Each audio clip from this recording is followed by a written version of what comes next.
Okay, so what is racism? We've talked a lot about what races are, the metaphysics of race, and whether or not races are real. But whether or not races are real, racism is clearly real.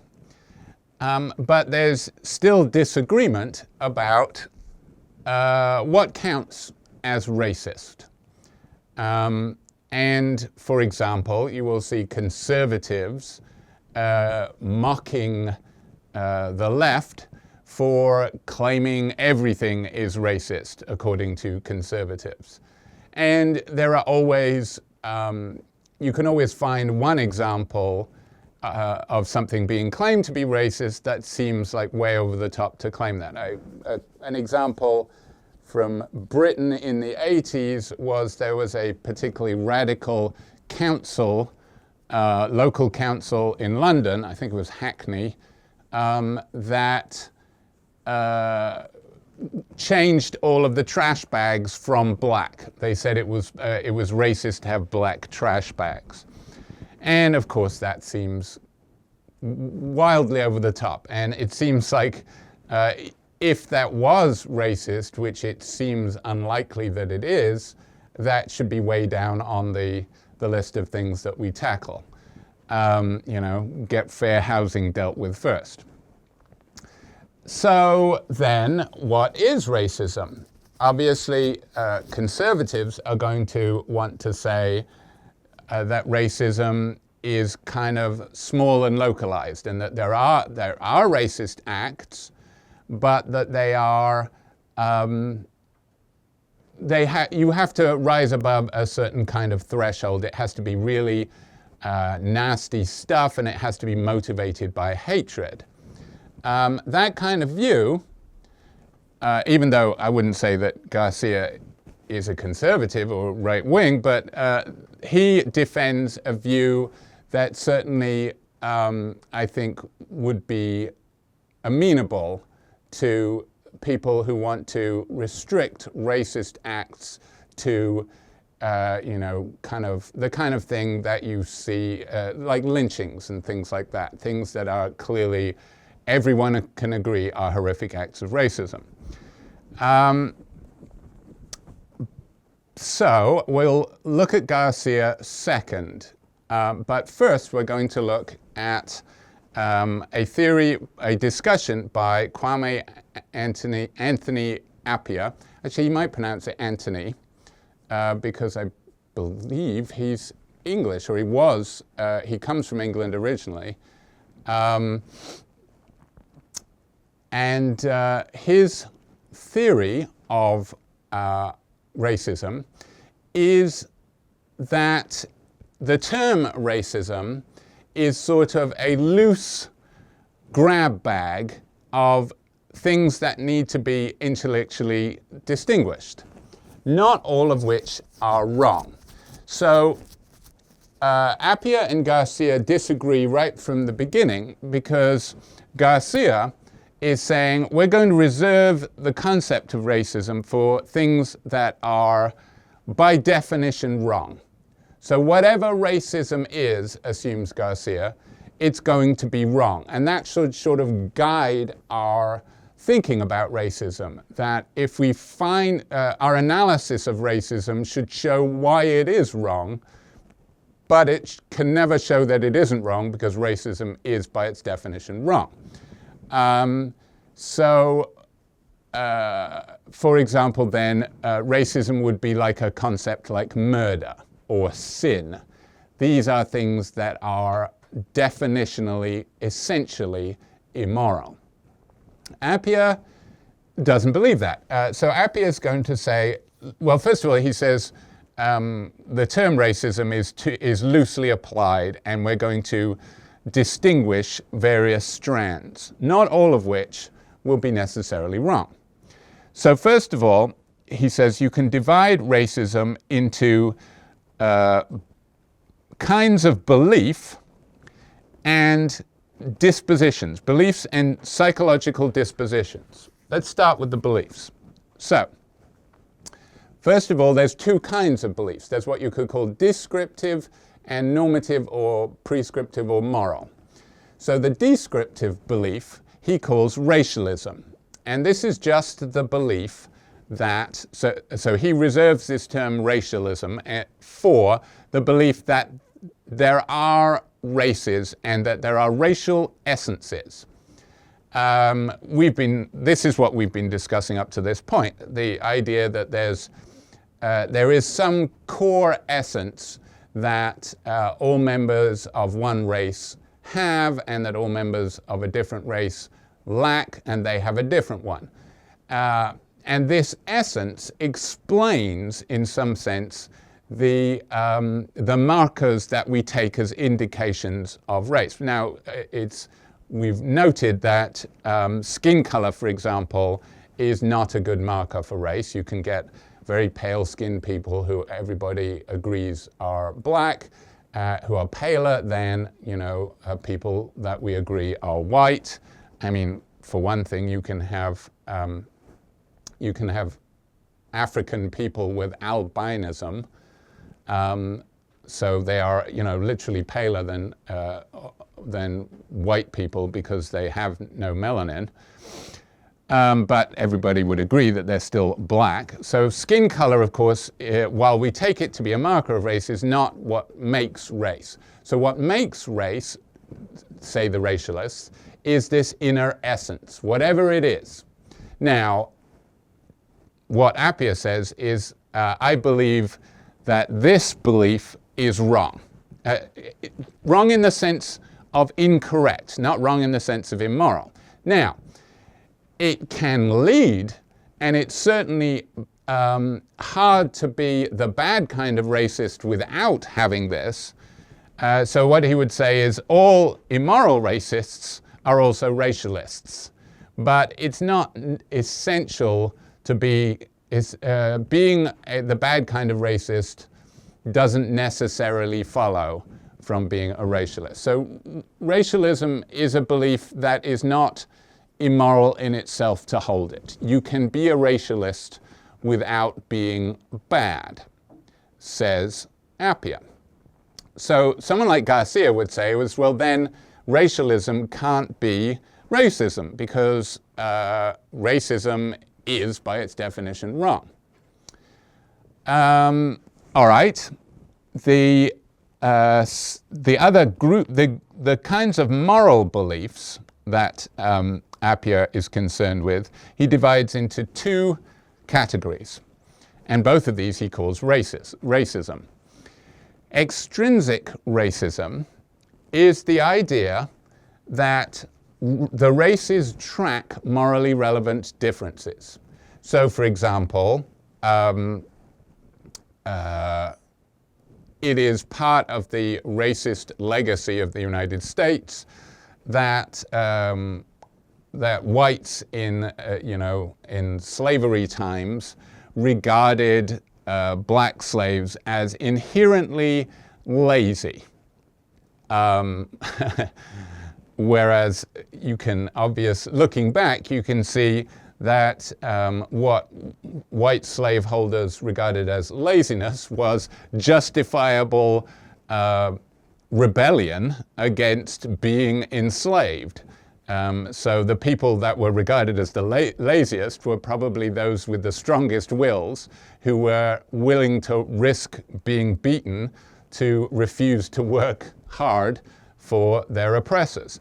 But still, that was a widely accepted racial stereotype that black people were lazy at the time. That is an instance of extrinsic racism because it says that there are character features that people have because of their race that are themselves immoral. Now, what this doesn't mean that it's impossible for white people to be lazy. Of course, plenty of white people are lazy. But what the extrinsic racist says is that just by their very nature, black people are more, it follows from their race itself that black people will be laziest. So this is, extrinsic racist you can give an analogy with the views that some people have about dog breeds, right?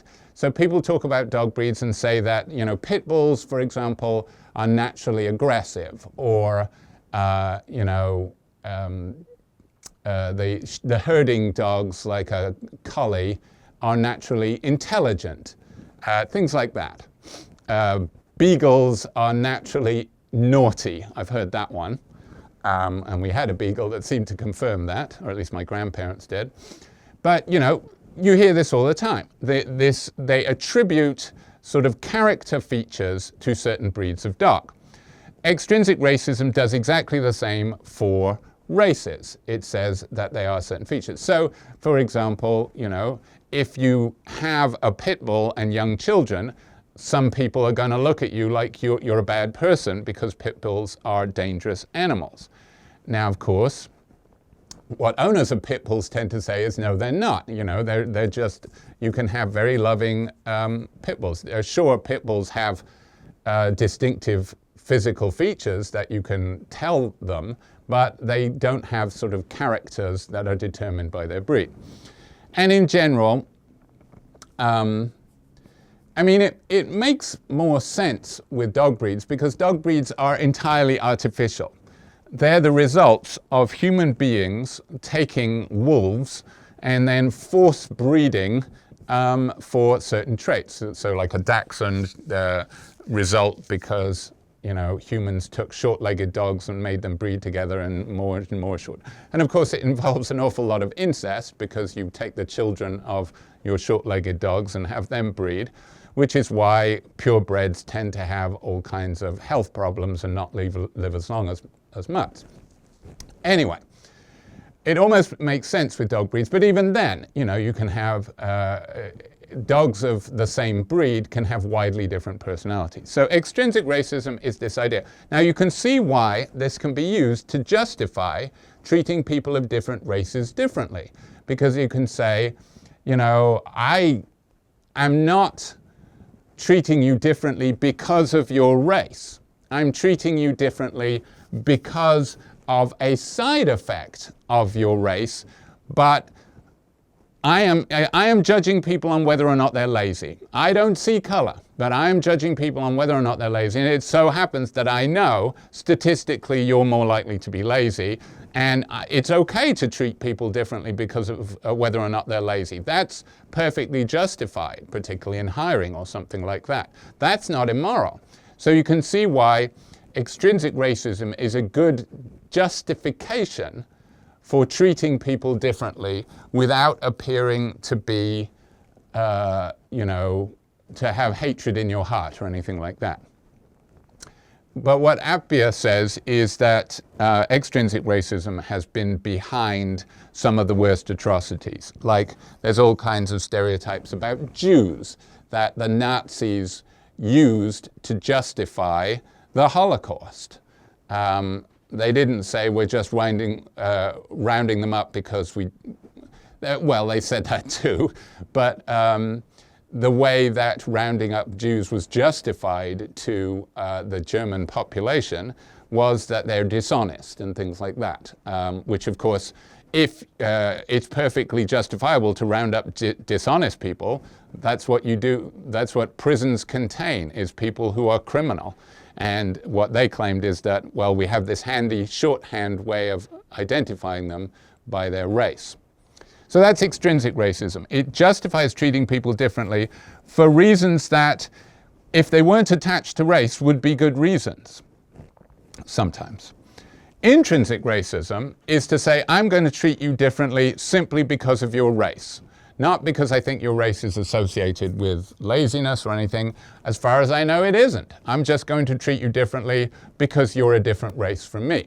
Now, this sounds like a worse kind of racism.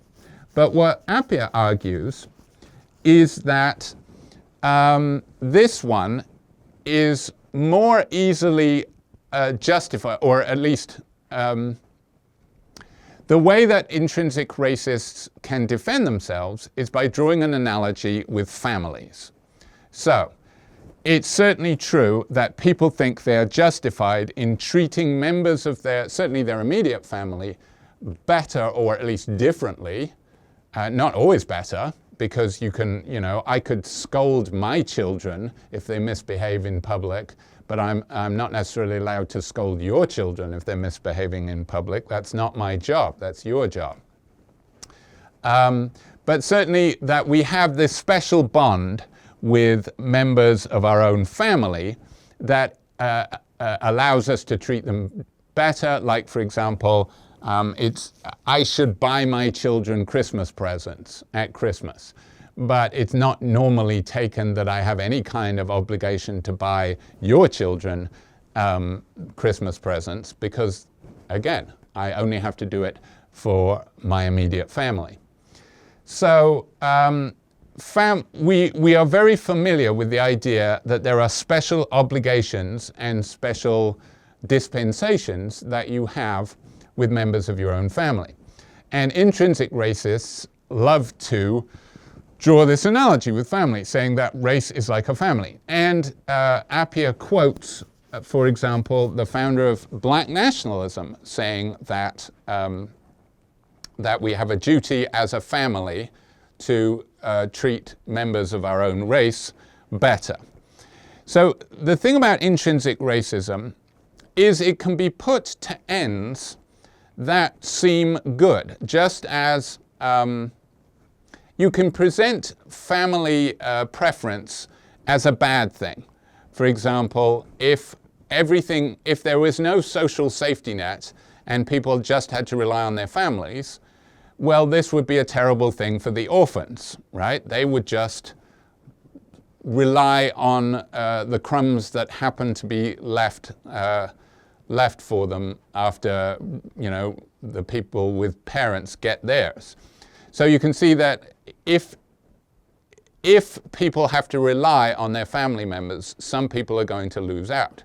But you can also present family obligations as a good thing. There's nothing bad about loving your children and caring them. And in fact, it seems a little odd.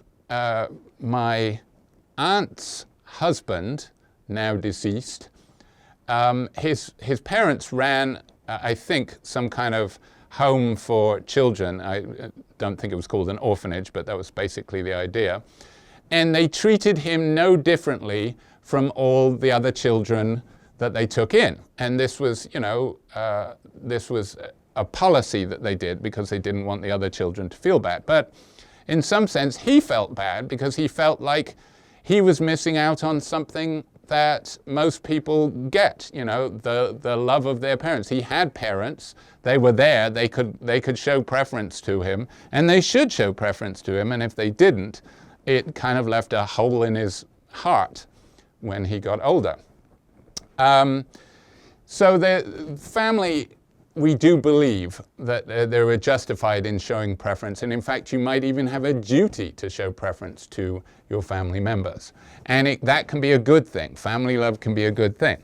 So Black nationalists in particular, Zionists amongst Jews, say that particularly oppressed peoples who have had a history of being oppressed, the only way they're going to succeed is by banding together. Like, when do you need your family most? When you're on hard times. If you're living in a post-apocalyptic dystopia, you need your family to stick together and fight off outside forces. So particularly, for example, in the United States, in its history of slavery and after that Jim Crow laws, black people in America need to band together to support one another.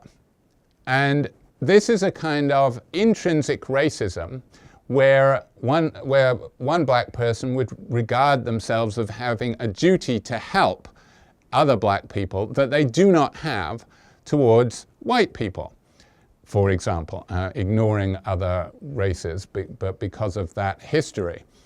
And black nationalists and black advocates say that this is not necessarily a bad thing. Appiah is kind of torn on this because he knows that there's this history, and there are certainly things that, for example, famously the Black Panthers, who were a radical black group in the 60s, provided free lunches to kids. And in fact, this was so popular because, you know, the free lunches to kids in very poor neighborhoods who otherwise were going hungry, the Black Panthers were set up this free lunch program, and this was so popular that it motivated the government to start providing free lunches to undercut the popularity of the Black Panthers, because they were worried that the Black Panther movement was getting too popular. So it was sort of a two-pronged thing. They attacked the leaders of the Black Panthers, but they also set up free lunches to try and undercut them. But, you know, unless the Black Panthers had done that, there wouldn't be free lunches. So clearly Appiah thinks that some kind of intrinsic racism is well motivated, that the people doing it don't have the same kind of hatred or the same kind of immorality that we would associate with people who are using intrinsic racism to do bad things to others. So you can be an intrinsic racist in that you harm members of other races. That's clearly bad. But are you bad if you're an intrinsic racist merely in that you do extra good things to members of your race, what is called supererogatory? That means things that are not required by basic morality, but are sort of above and beyond, like providing free lunches, although some people would say that is required by basic morality. But, you know, the very basic morality says, you know, you can't harm other people. Okay, but it doesn't necessarily require that you go above and beyond. Whereas some intrinsic racists say, I'm going to go above and beyond to members of my own race. Is that a bad thing? Well, Appiah doesn't really come out clearly on that. The thing that he most obviously identifies as the bad kind of racism is what he calls racial prejudice. And this is not beliefs. So these are beliefs. These are things that are purely rational. So that is, they're not to do with feelings, they're to do with things that you would count as facts. Is it a fact that racial essences exist? No, says Appiah. But if, for example, you were raised in a small isolated community and you were taught that from, as, people are raised in isolated communities and fed racialist notions, you're not a bad person for believing that. You're not simply bad for believing that. Now, what if you are taken out of that environment and you're exposed to the real world and you're exposed to the fact that actually there are no racial essences and that, there are assholes of all races and there are nice people of all races, and races are not good guides to whether or not people have good qualities. In fact, races are completely irrelevant to the characters of individuals. So you're exposed to the real world and you see that. You should lose your racist beliefs. But if you don't, that's the point at which we start to say, well, maybe you're a bad person. So racial prejudice is a kind of psychological feature of you, a disposition, so that when exposed to evidence that should cause you to abandon your racist beliefs, you cling on to them, then you have this kind of racial prejudice. Now, this is complicated though, because once again, that might not be your fault. It's not necessarily your fault if you're psychologically set up so that you cannot respond to evidence in the right way. And in fact, most people, this is a sad fact of life that is used by politicians to their advantage. Most people, when exposed to evidence that undermines a deeply held belief of theirs, do not abandon that belief. In fact, they double down on it. It's just a psychological feature of most people, particularly if that belief is they regard as kind of important to their identity. So you can't argue with those people. You can't argue with most people. You can't convince them because they feel like you're attacking them, and they feel like they would be abandoning themselves in some way if they gave up on it. And so Appiah says, to the extent that their prejudices are not really subject to any kind of rational control, we may wonder whether it is right to treat such people as morally responsible for the acts their racial prejudice motivates, or morally reprehensible for holding the views to which their prejudice leads them. It is a bad thing that such people exist.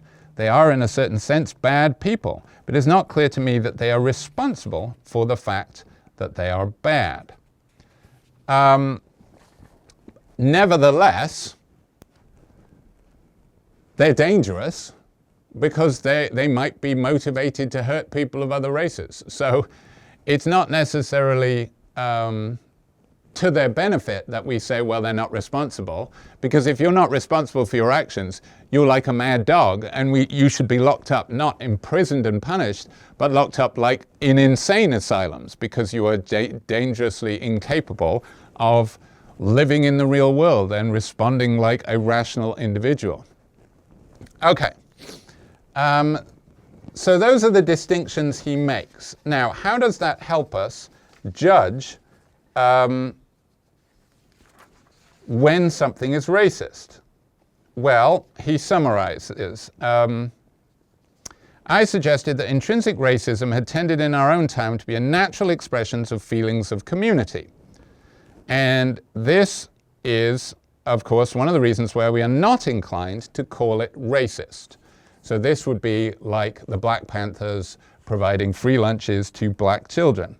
To the extent that a theoretical position is not associated with irrationally held beliefs that tend to be to the disadvantage of some beliefs, that's extrinsic racism,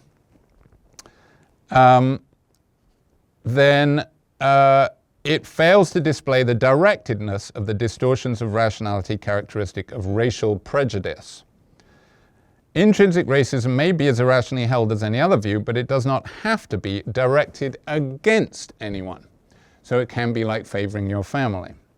So far as theory is concerned, I believe racialism to be false, since theoretical racism of both kinds presupposes racialism. That is, you can't really be either of these without believing this, because this is the idea that there are races, and which these two depend on.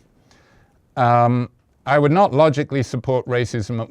I could not logically support racism of either variety. But even if racialism were true, both forms of theoretical racism would be incorrect. So even if this was true, both of these would be incorrect. Extrinsic racism is false because the genes that account for the gross morphological differences that underlie our standard racial categories, that explain nose shape, eye shape, skin color, are not linked to those genes that determine our character, right? That's why extrinsic racism is false. Intrinsic racism is mistaken because it breaches the Kantian imperative to make moral distinctions only on morally relevant grounds. That is, you cannot show... I've presented the family analogy to explain how some people might defend intrinsic racism. 2 points can be made about that, and Appiah makes them. So the first point to make is that races just aren't like families. Families are close and intimate, and also not necessarily biological. So to the extent people who talk about race as being like a family tend to think of like a biological family, and they're going on the idea that there is some kind of a biological racial essence. But first of all, it's not the biology that explains the duties that you have. Because, you know, if your biological parents abandon you and you were raised by somebody who biologically has nothing to do with you but is a loving adoptive parent, then you owe duties to the adoptive parent and they owe duties to you as their child that have nothing to do with biology. So family obligations can only be explained through sort of closeness and intimacy of upbringing and feelings. It's not to do with biology. And so, of course, race, first of all, race doesn't exist, but if race existed and was biological, then it wouldn't, you would still need the intimacy element, and you are not intimate with every member of your race, of course. So that's one thing.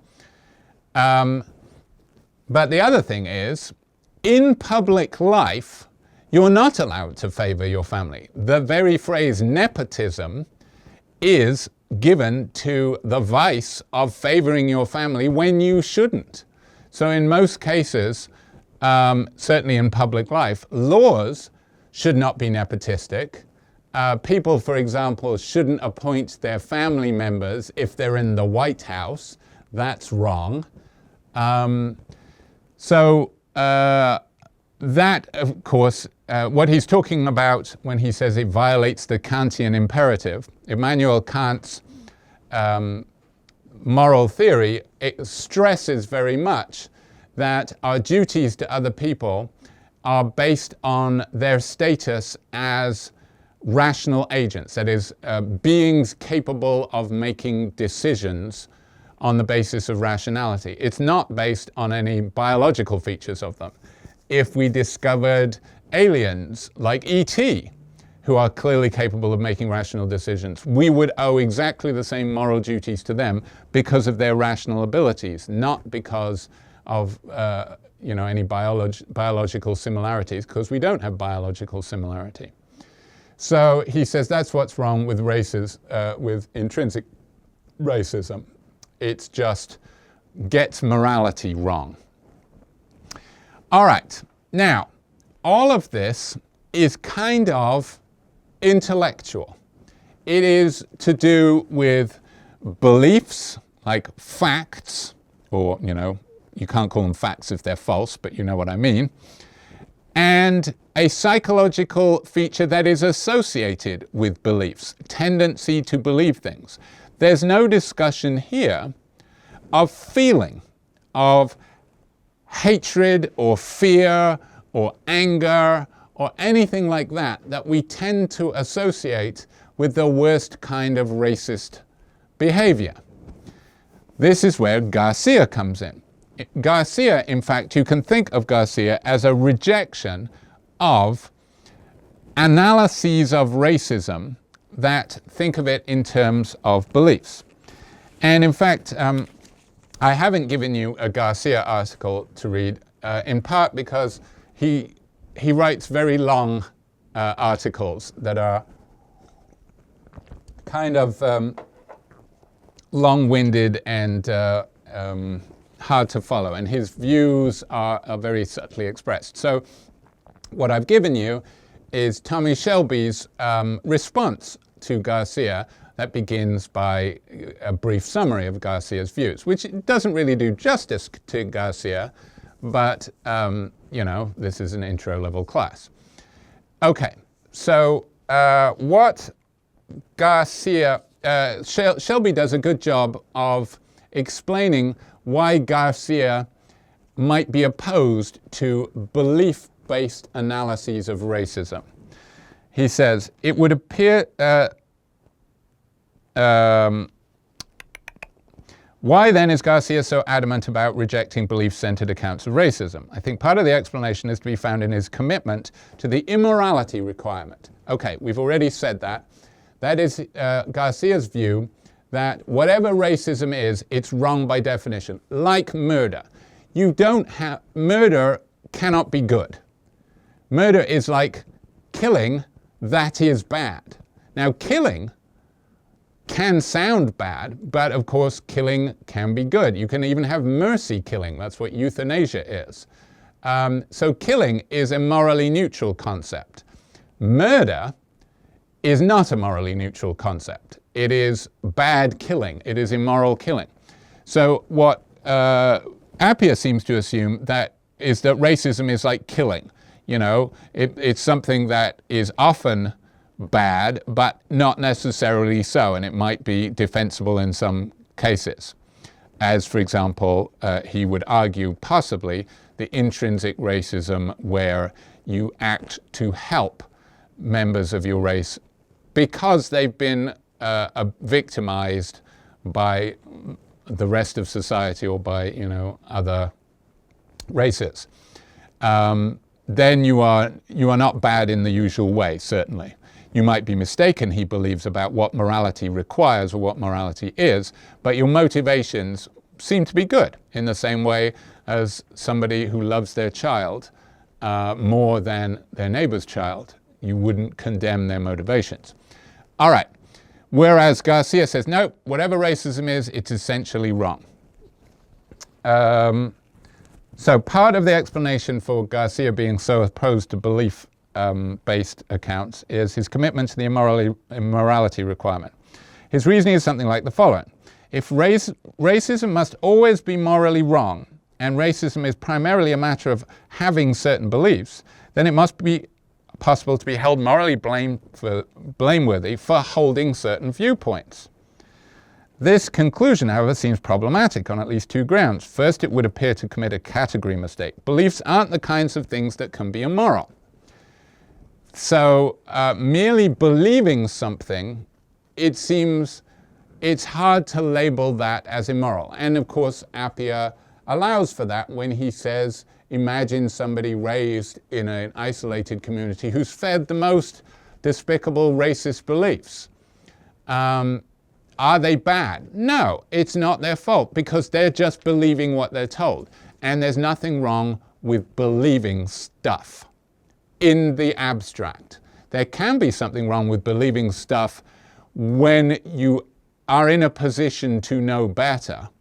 Yes, but just believing stuff in itself cannot necessarily be wrong. Beliefs aren't the kind of things that can be immoral. They can be true or false, warranted or unwarranted, rational or irrational, but certainly not virtuous or evil, just or unjust, at least not in themselves. That's beliefs. So this is Shelby's reasoning for why Garcia is opposed to belief-based accounts. Second, a belief-centered conception of racism seems to be incompatible with freedom of thought and expression. If you say that racism is just a kind of belief, and then you add that racism is wrong, then this seems to create a category of thought crime. Like, oh, you're believing that bad thing. Bad. It is immoral to believe that kind of thing. That seems incompatible with freedom of thought, and that's a sort of basic, certainly American ideal, that you should be allowed freedom of thought. You can believe whatever you want. What's bad is when you hurt other people, when you do bad things to them. That's bad, but merely believing, surely that can't be bad in itself. That seems to be the idea. It would be intolerant and illiberal of us to morally condemn people for sincerely holding certain beliefs, however wrong-headed or unsound we may think they are. It is only when such beliefs lead to race-based hatred, racist action, and so on. Now, Shelby's response to this is to say, okay, I get what you're saying, but your problem is here. This is the mistake you, Garcia, make by assuming that racism is essentially wrong. So once you start with that assumption, it's easy to lead to a rejection of the idea that racism is wrong. But instead, Shelby's going to say, I'm going to do a reconstruction of what racism is that draws on all these disciplines that we have now, not just philosophy, but sociology and so on. That's going to give us an account of what racism is that is, in some senses, scientific. So it's objective. It's not building into the concept that it must be wrong. And only once we've reconstructed a sufficient, a a version of the concept that does justice to the way we understand it in our society, that we can then stand back and do a moral assessment. Is this thing racism immoral? We shouldn't make that assumption to begin with. All right. What else is key features of Garcia's account? He says that his account is volitional, not cognitive. What does that mean? Well, volitional means to do with sort of motivations and feelings and things that drive you. The great Scottish philosopher David Hume made this clear distinction between reason and the passions. And the passions are things that motivate your behavior, like desires. Nowadays, this is like the social scientists use a distinction between beliefs and desires. Beliefs are in some sense neutral. They don't drive your behavior. In Hume's famous phrase, he says, reason is the slave of the passions. In that, beliefs don't motivate you at all. They don't make you do things.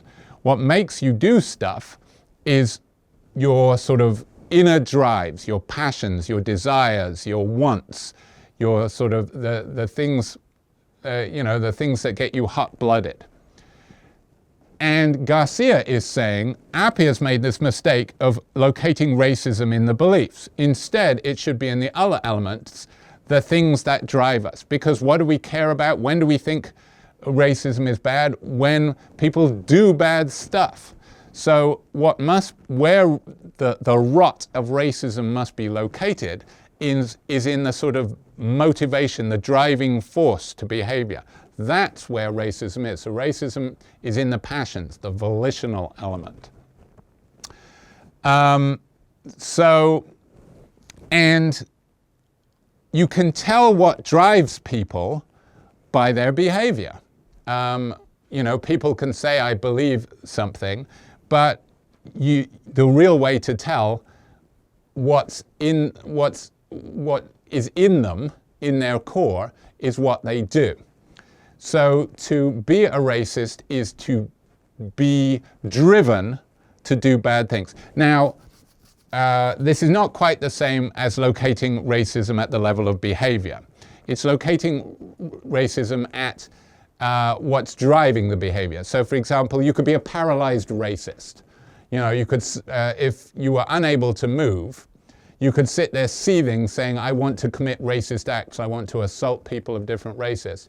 You're still a racist on Garcia's account. You don't have to actually do the behavior. The behavior is just a clear indicator of what's in your heart. Garcia's most famous article is The Heart of Racism.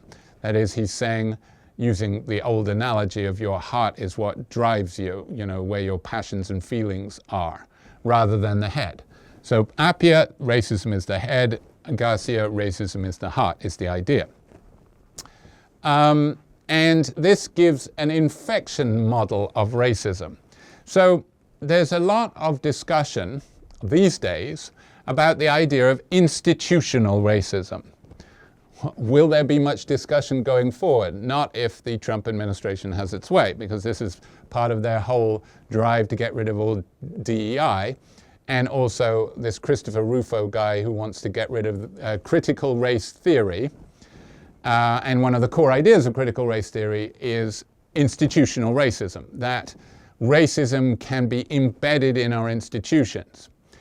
Garcia says only indirectly. So Garcia has a model of racism that, as I said, conservatives can be comfortable with, because what it says is racism has to be traced to an angry, hateful person. So you can't really talk about institutions being themselves racist because institutions don't have feelings.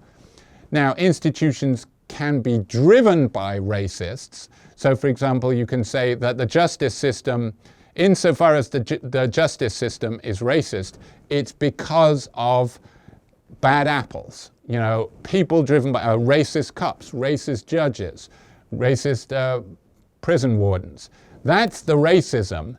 but it's not the institution itself. The legal system is blameless. You can't call it racist or unracist, is the usual conservative line. And that fits with Garcia's model, that insofar as institutions can become racist, it's only that they've been infected from the ground level up. So get rid of the bad apples and the institution is fine, it's pure. Now he says beliefs are unnecessary. You don't have to have a belief to be racist. So necessary, something is necessary for something else if you can't have the second thing without the first thing. And he says you can have racism without any individual belief. This is, as Shelby says, Garcia sometimes employs a different argumentative strategy against the claim that racist beliefs are essential to racism.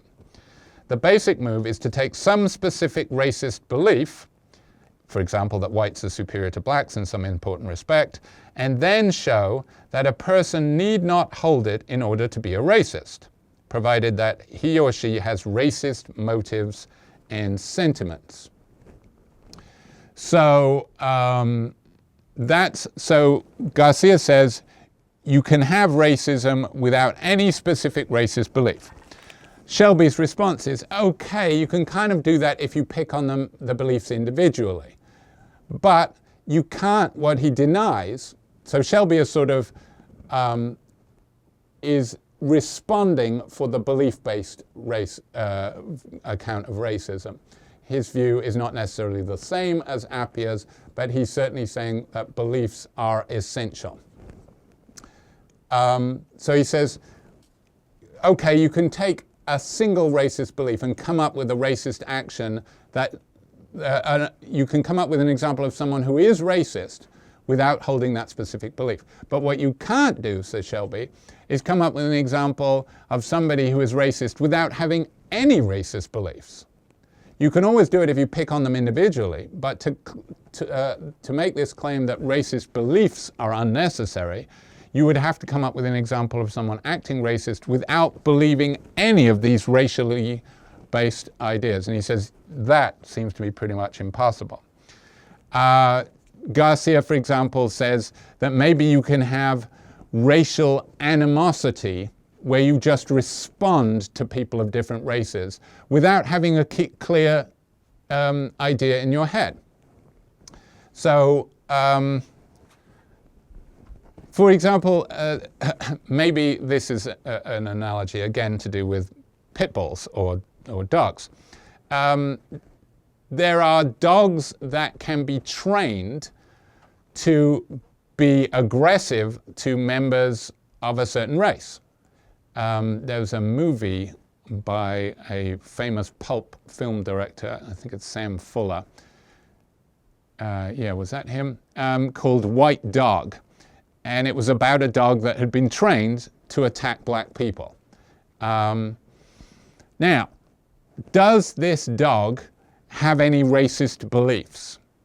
Garcia would probably say no, but still you could say this is a racist dog because it is responding aggressively on the basis of race. It has racially based motivation without a concept of race.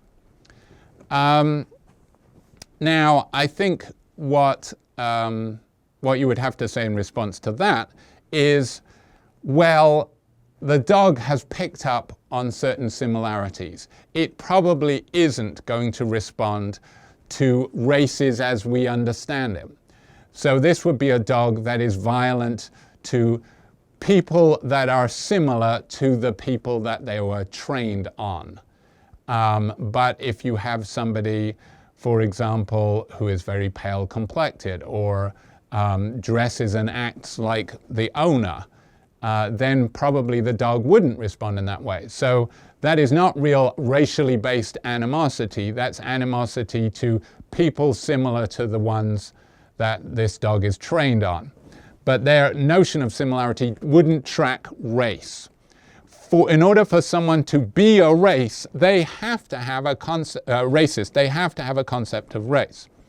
Now, they might not know exactly what that concept is. They might not have analyzed that concept, but that doesn't mean that they haven't acquired it. Now, where did they acquire it from? And this is where Shelby puts forward an ideological concept of racism. So, it's certainly true, actually. So here's the question. Can you be a racist without having a concept of race? Well, no, says Shelby. But it's not enough to, so suppose Shelby says, no, you can't be a racist without having some kind of racist beliefs, racist concepts.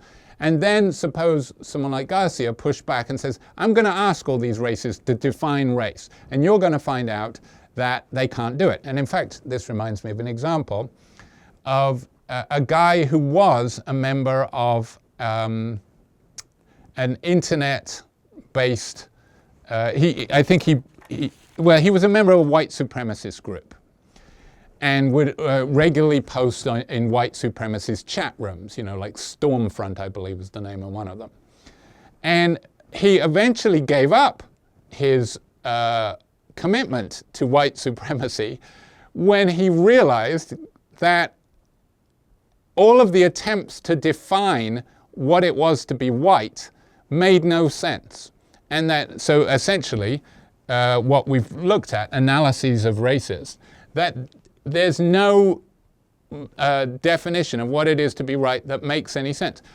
One simple way to point this out is in America, we believe that race is to do with your lineage. So what determines what race you are is what race your parents are.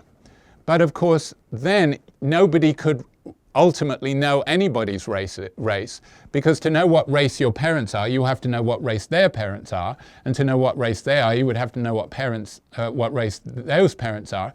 And so you would have to know, really to know your own race, you would have to know the race of thousands of generations back to the dawn of humankind. And of course you don't.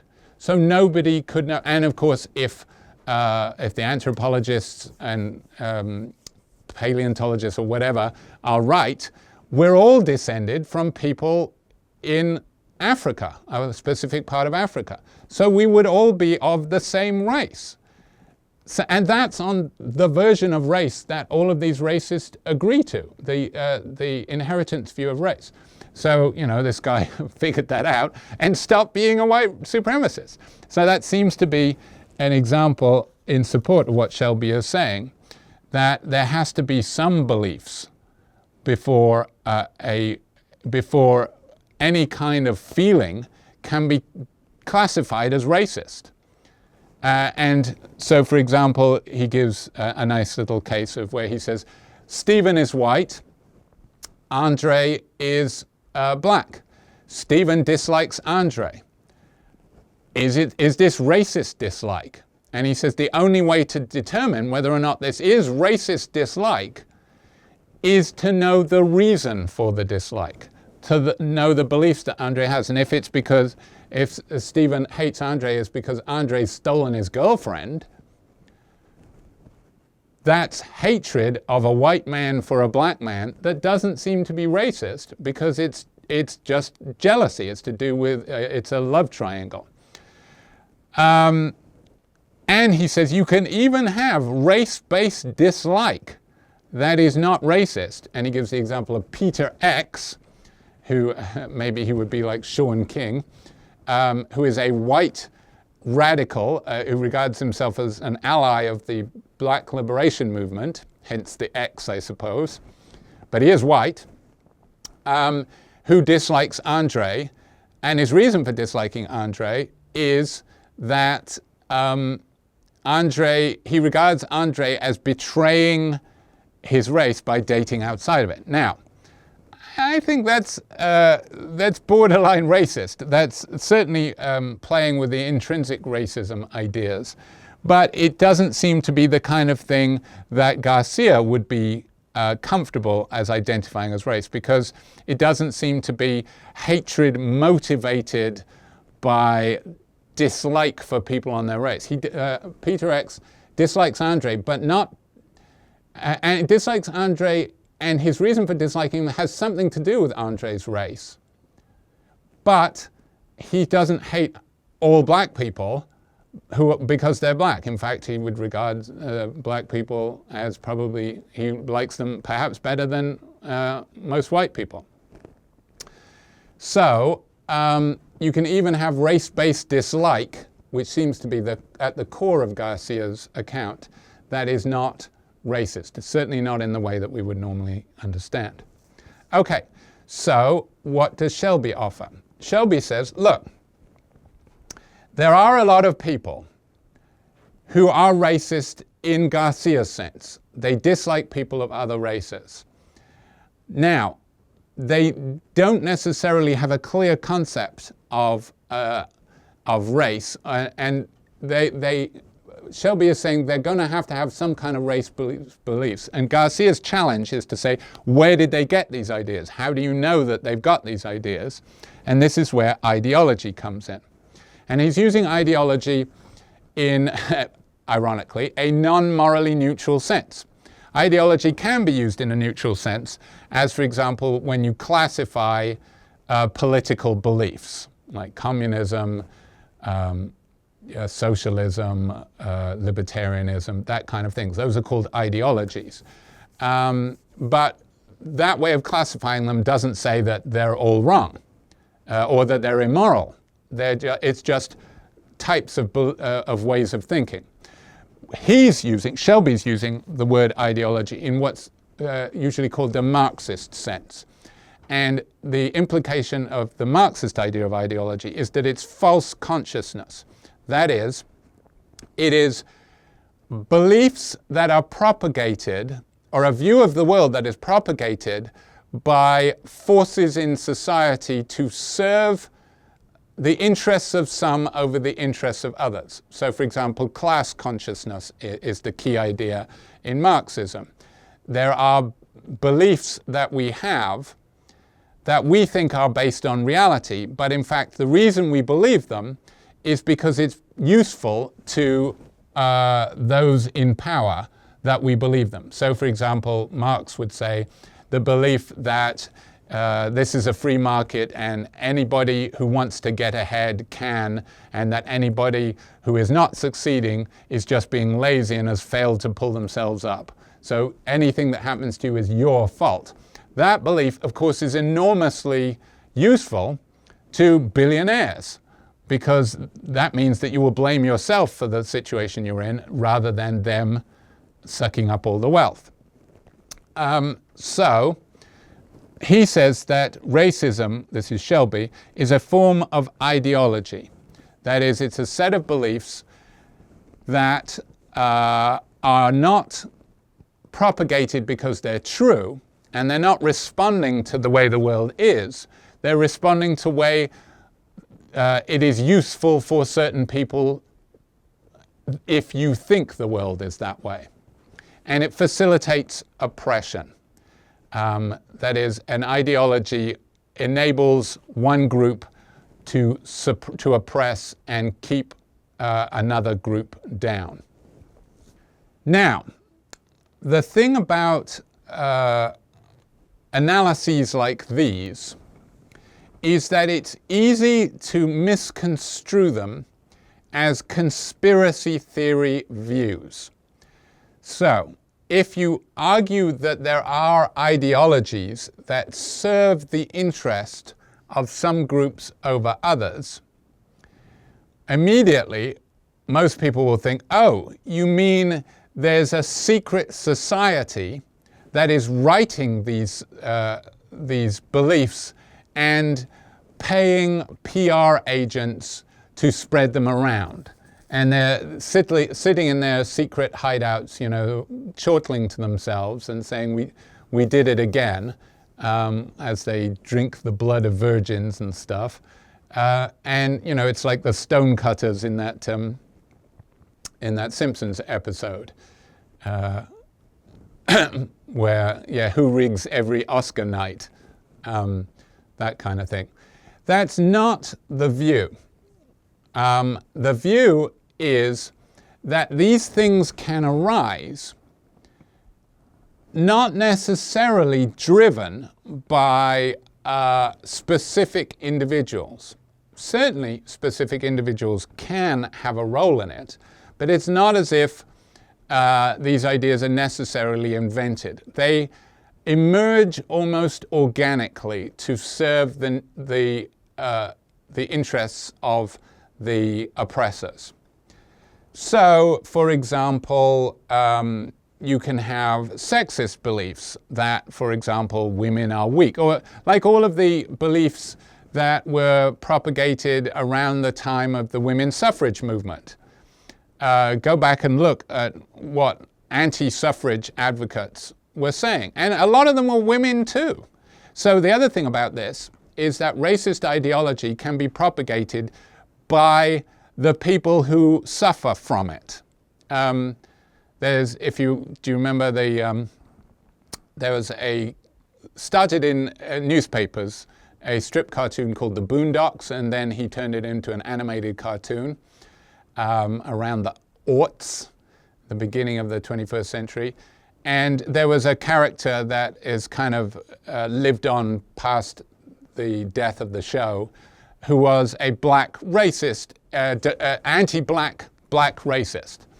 And that's not a contradiction in terms, according to this ideology view. As we can see, there were anti-suffrage women. There were women who were saying, no, we shouldn't be given the vote because we're weak, we're not as smart as men, we're very emotional. It's a good thing our leaders aren't women now because, they're totally rational and they're not driven by petty emotions.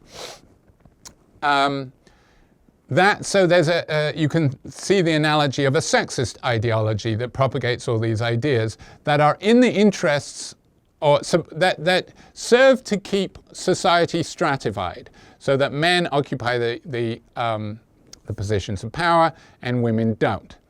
Racist ideology does the same for racists. Now, the other analysis that a lot of people who talk about ideology say is that it's not all positive for the people on the top.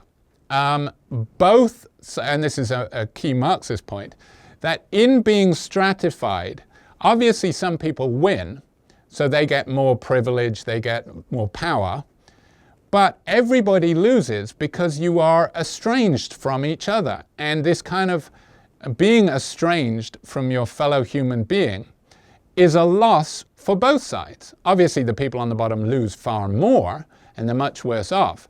But it's not all good things for the people on the top. That's why it should be in the interests, even of the oppressors, to end oppression. I mean, Elon Musk doesn't seem very happy, right? And he's going on podcasts saying, I've got a target on my back. In fact, I would say if he was happier, he would be off relaxing on an island like any sensible billionaire instead of trying to destroy government. So it's not oppression, while in one sense it's in the interest of the oppressing group, in another sense it's in nobody's interest. So there's a lot of false ideas embedded in this. Okay, so Shelby suggests, and obviously a short article that is mostly spent responding to Garcia is not the place to propagate a positive view. He's written books, so go read Shelby's books if you want to read follow-ups. But just to give you the basic flavor, it is that, so where are people getting these beliefs? They're getting them from the culture we grow up in. The old line, nobody's born a racist. That's true. If Garcia was right, it seems like you could be born a racist. You're just, because your desires and your character is to a large extent, as anybody who's had 2 children will tell you, comes programmed, right? You think that you raise your first kid one way and you think, okay, made a few mistakes, but now we know how to do it. Then you get the second kid and you think, okay, now to do it right. And of course the second kid responds in a completely different way. People's desires and character are to a large extent sort of pre-wired. It seems like on Garcia's view, you could have people born racist. They're just born so that they respond without any beliefs to people of different races. And I think that's not a point that Shelby or Appiah make, but I think it's the obvious point that a belief theorist can say is no, racism has to be programmed into you. For one thing, because races aren't real, and in order to be a racist, you have to have a conception of race, and you're not going to get that from living in the real world. You only get these ideas of race. If we got rid of all of the ideas of race, if I'm always coming up with this idea, if aliens just wiped our brains of all race-based concepts, would we come up with the same racial categories? And I don't think we would. The explanation, for one thing, we don't even have the same racial categories from one census to the next or from one country to the next. So why is these ideas of race so particular in North America? Well, look at the history of slavery. That's where the racial ideas come from. So if you look, one of the most obvious explanations for where we get these racist beliefs is they served the slavery. They were useful because you could employ them to get free labor that served, the industries of sugarcane and coffee and tobacco and all of those things, and cotton. So racism is just an idea that served these other interests. And that's where it comes from. The actual content of most of the racist ideas is kind of left open. And that's why you get such varieties of versions of races. And they can even change for regions. Like in Louisiana, they had all these subcategories of races that they didn't have in the rest of the country. Now, the advantages of the ideological view of racism are that it makes racism immoral in the way that Garcia wanted, because it perpetuates oppression. Oppression is immoral. It is wrong to oppress people, and insofar as racism exists as an ideology, and ideologies facilitate oppression, then racism is bad. And furthermore, racism is irrational. It's not based on the truth. We don't get racist ideas from science. Race science, or you look at the history of race science and it's ridiculously bad. It's so clear that they're just desperately trying to find something. Like there's famous studies that are supposed to prove that one race is more intelligent than the other. And what are they based on? Measuring the size of their skulls, which of course doesn't have anything to do with intelligence, and not even very well. Like they would measure the size of a juvenile black skeleton and an adult white skeleton, and they would do it by filling the skulls with little BBs. That's not science, that's just ridiculous. So the idea that, but the ideology required that it was proved to be true, so it produced all this bogus race science. But in fact, it's irrational. The reason for it is driven by all of these interests that serve the oppression of one group to the interest of another. Now, it agrees with the infection model in that the beliefs do infect the behavior, and institutions become infected with beliefs. But I think what most people would say is a strength of an ideological model is that it can explain institutional racism, in that the institutions are a product. It's not just the belief system and ideologies that arise to serve the interests of certain groups over others. its institutions. So that's when you can talk about redlining policies, that obviously in the very design of cities, it was driven by racist ideology.